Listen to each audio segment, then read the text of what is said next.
actually, these are the next ones that she's holding on to.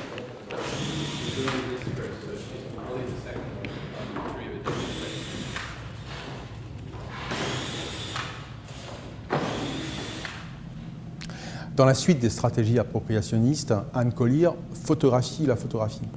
Pour un certain nombre de ces images, comme celle-ci, elle photographie de la manière la plus objective possible un objet qui contient une image photographique.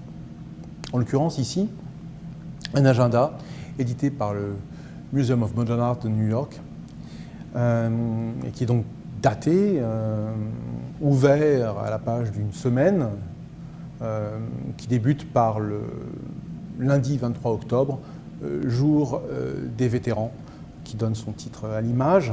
Et sur la partie de droite, une reproduction d'une photographie essentielle de l'histoire de l'âge classique de cet art. Neil Nude, 1925, photographie réalisée par Edward Weston de son fils.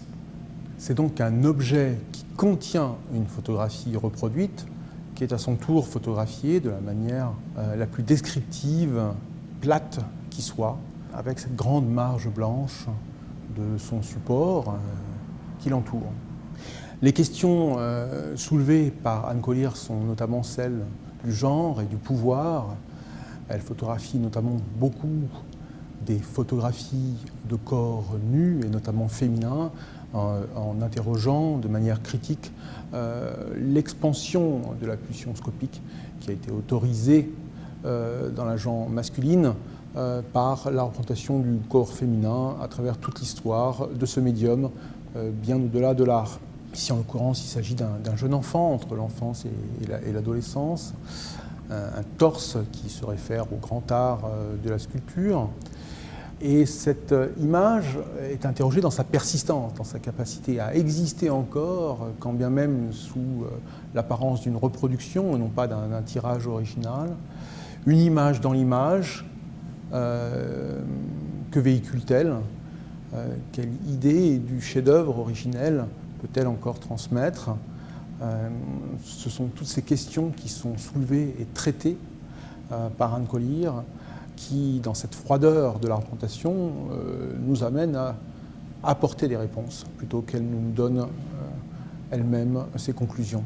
Au-delà de l'apparente neutralité autorisée par l'objectivité photographique, la représentation absolument documentaire d'un objet, c'est donc un véritable procès de la réification auquel se livre Anne Collier. Une double réification, en l'occurrence. Réification du corps humain, du corps de l'enfant, dans toute l'ambiguïté qui est donnée entre vif et vivant, entre enfance et âge adulte, entre masculin et féminin. Toutes ces questions-là importent beaucoup pour Anne Collier.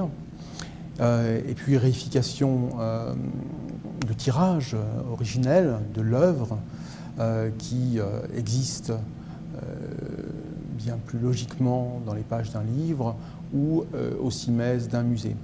Qu'en reste-t-il ici?